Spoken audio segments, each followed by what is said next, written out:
सा नमजून ने ਸੁਰਿੰਦਰਜੀਤ ਸਿੰਘ ਪੌਲ ਕੇਸ ਸੰਭਾਲ ਪ੍ਰਚਾਰ ਸੰਸਥਾ के चेयरमैन सर ਜਿਹੜਾ ਤੁਹਾਡੇ ਵੱਲੋਂ ਥੋੜੇ ਦਿਨ ਪਹਿਲੇ ਦਸਤਾਰ ਸਜਾਉਣ और जानकारी मुकाबला करवाया गया की कहना चाहोगे इस बारे में।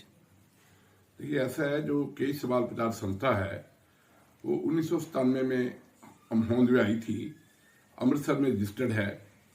इस संस्था का मुख्य उद्देश्य था कि जो हमारे बच्चे आज जो हमारी पुरातन वैल्यूज थी उनसे दूर होते जा रहे हैं उनको उनकी जड़ों के साथ जोड़ के रखना, क्योंकि अगर आप रूट्स से टूट जाएं तो फिर वो उसकी कोई जो पहचान नहीं रह जाती। तो हर धर्म में ऐसा हो रहा था कि बच्चे जो दूर होते जा रहे हैं उसका कारण जो कुछ भी हो, लेकिन उसकी वजह से फिर वो नशों में लीन हो जाते थे, बुरे कामों में लीन हो जाते थे, मतलब कोई अच्छे कामों की तरफ उनका ध्यान नहीं जाता था, कोई प्रोडक्टिव वर्क वो नहीं कर पाते थे। तो हमने देखा कि सिख धर्म में भी, क्योंकि जो केश है वो खास हमारी पहचान है और उसके ऊपर जो दस्तार सजाते हैं वो हमारी पहचान है, तो बच्चे सिख बच्चे उनको भी भूलते जा रहे थे। और पंजाब में ये बड़ा बुरा हाल था कि लोग जो है बच्चे जो है नशों में बिल्कुल व्यस्त हो गए थे और नशे इतने छा गए थे कि उनको ये अपने धर्म की, अपने कदर कीमतों की कोई पहचान रही नहीं थी। इसलिए इस संस्था को हम 1997 में होड़ में लाए, जबकि खालसा पंथ की सृजना के 300 साल मनाने वाला था सारा संसार। तो उस समय जब ये होड़ में आई तो हमने कई तरह के प्रोग्राम फिर चैरिटेबल ऑर्गेनाइजेशन बन के religious programme, social activity, educational programme करवाते रहे हैं। अब ये 25वां साल जो हमारा चल रहा है, इस 25वें साल को मनाने के लिए हमने ये सोचा कि कोई खास प्रोग्राम किए जाए। तो जैसे हम दस्तार सजाने के मुकाबले हमने बहुत बार करवाए हैं, लेकिन हर जगह जो भी करवाते हैं लोग वो स्कूलों में, कॉलेजों में या कुछ शहरों को लेकर करवा लिया, लेकिन हमने सोचा कि इसको कुछ विशाल ढंग से किया जाए।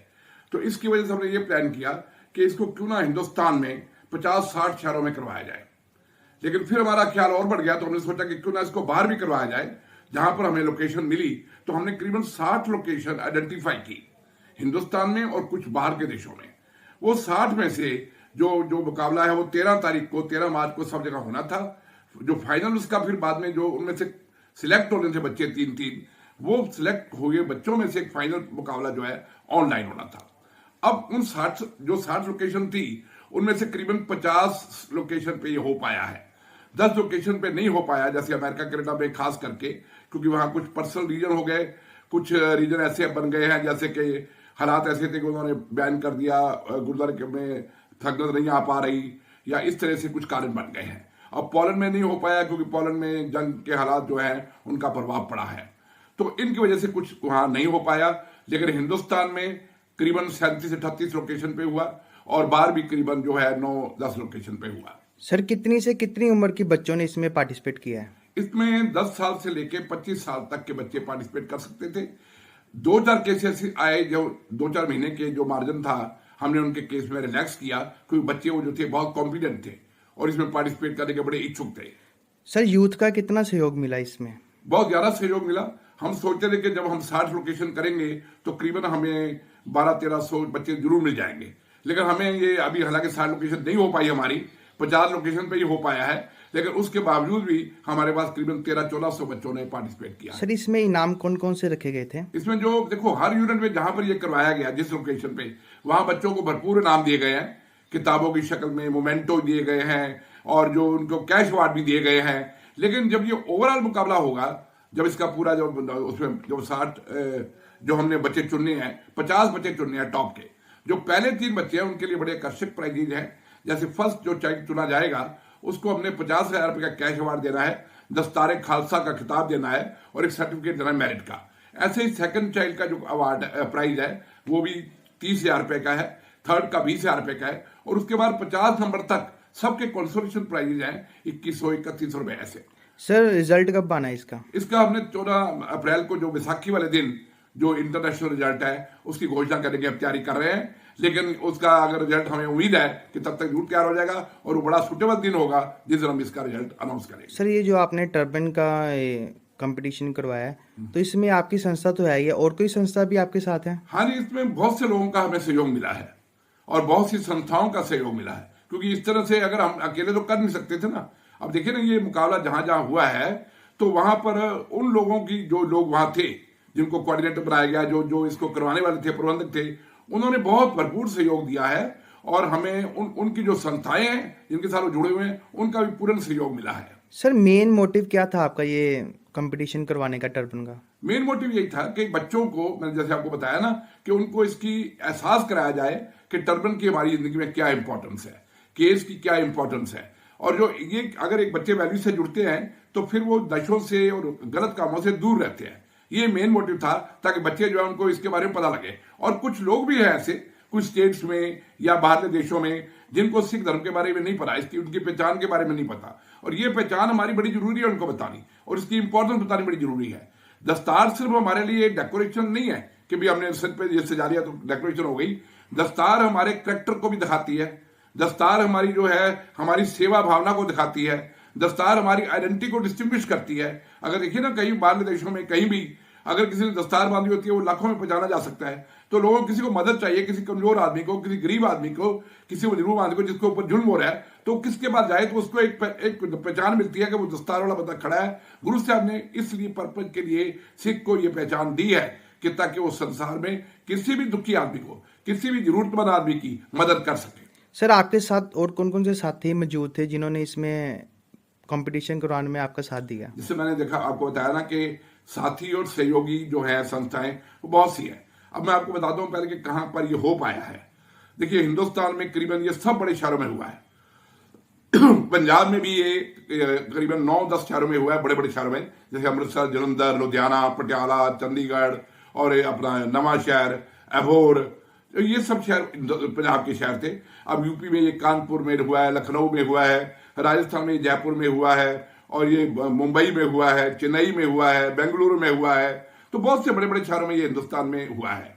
और वहां जो लोगों ने जो सहयोग दिया हमें, वो बहुत ही महत्वपूर्ण है। जैसे मुंबई में देखिए, जैसे बगा साहब हैं जिन्होंने एक करवाया है, वो उनका बहुत सहयोग रहा है और उन्होंने बड़ा कामयाबी से इस फंक्शन को करवाया है। उनकी अपनी संस्था है, उस संस्था का पूरा सहयोग मिला है। ऐसे ही जैसे जयपुर में भी ऐसे एक संस्था है, उन्होंने पूरा सहयोग दिया, और उनके जो उनके कार्यकर्ता थे, उनका ये पूरा सहयोग हमें मिलता रहा है।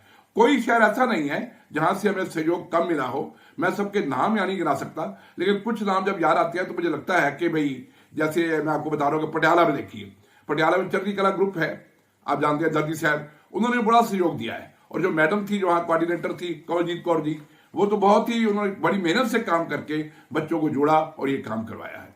छोटे छोटे शहरों में भी कुछ लोगों ने हमें बहुत सहयोग दिया है। जैसे श्री रामपुर एक बहुत छोटा सा शहर है, वहां पर मैडम है डॉक्टर कंवलजीत बत्रा, उन्होंने भी बहुत सहयोग दिया है और पूरे सहयोग के साथ बच्चों को वहां जोड़ा। नहीं तो वो शहर ऐसा है कि बहुत से लोगों को शायद उसका नाम ना पता हो, लेकिन महाराष्ट्र का जो शहर है उसमें बहुत सा ये ऐसा ये करवाया गया और बच्चों को उत्साहित भी किया गया। और मैं जिन लोगों का जिक्र करना चाहता हूँ, उनमें लुधियाना है, जलंधर है, पटियाला है, मुंबई है, चेन्नई में हुआ है। चेन्नई में बहुत से लोगों बच्चों को कराया गया। बेंगलुरु, अब देखिए, बेंगलुरु में हालांकि हौसला पॉपुलेशन कम हो, लेकिन जो उन्होंने मेहनत की है और उस हिसाब से जो कराया गया है वो कमाल है। कानपुर, लखनऊ और रायबरेली, छोटे छोटे, प्रतापगढ़ बहुत छोटा सा शहर है, वहां पॉपुलेशन भी कम है, लेकिन उनका सहयोग हम भुला नहीं सकते।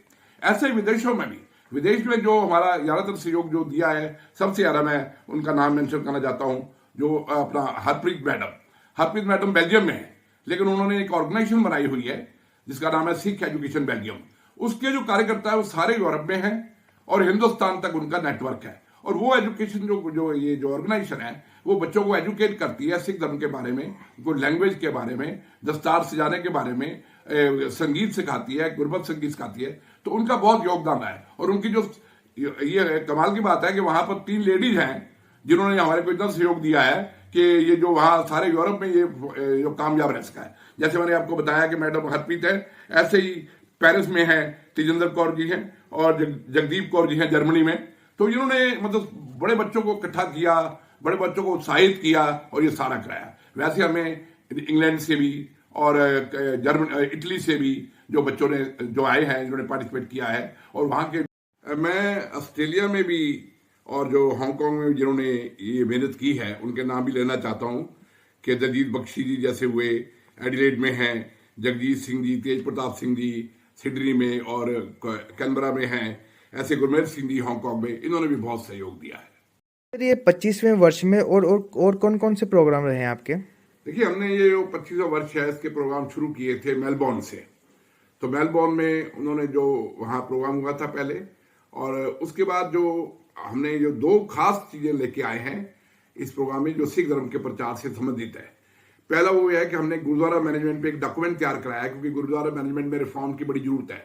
तो हमने एक ऐसा डॉक्यूमेंट तैयार किया है पंजाबी और इंग्लिश में, जिनसे सारी दुनिया के गुरुद्वारे जो हैं एक ही झंडे के नीचे आके वो मैनेजमेंट जो है उसमें सुधार किए जा सकते हैं। दूसरा, हमने गुरु ग्रंथ साहब जी की इंग्लिश में पहली बार कमेंट्री तैयार करवाई है।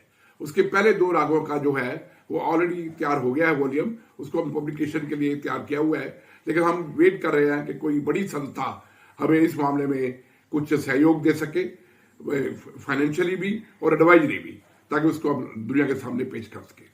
प्रबंधकों ने भी पूरा साथ दिया है। सर इतने साल हो गए आपकी संस्था को, और भी कोई कंपटीशन करवाए गए हैं आपकी संस्था की तरफ से? हाँ नहीं, हमने तो, हमारी संस्था तो पिछले 24 सालों से बहुत से कॉम्पिटिशन करवाती है, क्योंकि हमारा प्रचार करने का ढंग ये है कि कीर्तन और कथा के अलावा ये ऐसे प्रोग्राम कराए जाए जिसमें यूथ जुड़ती हो। और उसमें क्या है कि हमने कई तरह के मुकाबले, जैसे यूथ के लिए हमने पर्सनैलिटी कॉन्टेस्ट करवाए हैं, ऐसे कॉम्पिटिशन करवाए हैं, डिक्लेमेशन कॉन्टेस्ट करवाए हैं, पेंटिंग कॉम्पिटिशन कराए हैं, ताकि उनको किसी इन्वॉल्व करके किसी कला में या किसी आर्ट में, ताकि उनकी पर्सनैलिटी में भी डेवलपमेंट हो। पर्सनैलिटी डेवलपमेंट के हमने बहुत से प्रोग्राम करवाए हैं। इंग्लिश स्पीकिंग के कोर्सेज क्लासेस लगवाई हमने, कम्युनिकेशन स्किल की क्लासेस लगाई, उनको कई कोर्सेज खाने की कोशिश की फ्री बच्चों को, जैसे कि कंप्यूटर रिपेयर और ये मोबाइल रिपेयर। ये हमारे ऑफिस में, ये हमारे जो है उनके वहां ऐसे प्रबंध किए गए हैं कि ऐसे प्रोग्राम चलते रहते हैं। और चैरिटेबल काम हमने बहुत से किए हैं, जैसे कि मेडिकल कैंप्स हमने बहुत जगह लगाए हैं। इवन कोरोना में भी हमने एक कैंप, मेडिकल कैंप करनाल में लगाया था। और मेडिकल कैंप्स के अलावा कई पेशेंट्स की हेल्प की है। एजुकेशन फील्ड में बच्चों की, हमने बहुत से बच्चों को अडॉप्ट किया, पंजाब में भी, दिल्ली में भी। और जो कोरोना में हमने करीबन 50 से ज्यादा बच्चों की 4 महीने तक फीस दी, क्योंकि वो बच्चे बेचारे, उनके माँ बाप जो थे उनके काम में छूट गए थे। कोई काम, घर में काम करने वाले का बच्चा था, कोई रिक्शा चालक का बच्चा था। तो ऐसे लोगों का जो है संस्था मदद करती आ रही है। और इसलिए संस्था ने बाहर जाके भी टूर ऑपरेट किए हैं, यूरोप में, ईस्ट एशियन कंट्री में, दुबई में, जहां जाके प्रचार किया है, गुरुद्वारों में लेक्चर दिए हैं, लोगों को उनके वैल्यूज के बारे में बताया है और सिख धर्म के बारे में जानकारी प्रदान की है। सर कल आपकी संस्था को 25 साल पूरे हुए हैं, आपकी तरफ से एक एग्जीबिशन भी लगाई गई थी फोटोज की, उसके बारे में थोड़ा सा बताइए। देखिए, मैं बता रहा हूँ कि 25 साल चल रहा है, अभी जून तक 25 साल है। फिर जुलाई में हमने स्थापित किया था भाई तारू सिंह के दिन, भाई तारू सिंह शहीद के दिन। भाई तारू सिंह और भाई गुरदास दिवस हमने मनाने शुरू किए थे। तो उससे, वहां से लेके आज तक जो है ऐसे अनेकों प्रोग्राम किए हैं। तो मैं ये बता रहा हूं कि उस सारे 24 सालों की जो उपलब्धियां हैं, उनको हमने फोटोज में एक फोटो एग्जीबिशन लगाई थी, ताकि उनको बताया जा सके। और लोगों ने उसको विजिट किया कल, तो लोगों को उसकी जानकारी मिली कि भाई ये जो है हमारे ऐसे ऐसे अलग अलग प्रोग्राम रहे हैं। सर युवा पीढ़ी को क्या अपील करना चाहोगे सिक्खी को लेकर? मैं सिर्फ सिक्खी की बात नहीं करूंगा, क्योंकि सिख धर्म यूनिवर्सल वैल्यूज के ऊपर बेस्ड है। जब गुरु साहब ने जो प्रचार किया, जो गुरु साहब ने हमें दिए हैं, उपदेश दिए हैं, उनकी शिक्षाएं जो है, उसकी अपील यूनिवर्सल है। कहते हैं चारों वर्णों के लिए साझा है। तो इसलिए उसमें क्या है कि मैं ये सिर्फ यूथ को ये बताना चाहता हूं कि हमारा देश शुरू से लेके एंशियंट टाइम से वैल्यूज के लिए जाता रहा है, धर्म के लिए जाना जाता रहा है। तो अगर आज हम वो वैल्यू या धर्म की वैल्यू जो भूल जाएंगे, तो हमारे देश में अपना जो दिखाने के लिए कुछ नहीं रह जाता। बाकी चीजें तो हम वेस्ट से सीख रहे हैं, लोगों से सीख रहे हैं, लेकिन जो हमने अपना बताना था, जो हमारी वैल्यू थी, जो हमारा इतिहास था, जो हमारा कल्चर था, वो खत्म होता जा रहा है। तो उसको जिंदा रखने के लिए जरूरी है कि वो आगे आए और अपनी वैल्यूज के साथ जुड़े रहें। जो जहां तक सिख बच्चों का सवाल है, उनके लिए बड़ा जरूरी है कि वो केश रखें, उनके लिए बड़ा जरूरी है कि वो दस्तार सजाएं, उसको अपने सर का ताज ही नहीं समझे, बल्कि ये भी समझे कि ये हमारे ऊपर बहुत बड़ी जिम्मेवारी है देश और कौम के लिए समर्पित होने की। सर आपका बहुत बहुत धन्यवाद, आपने अपना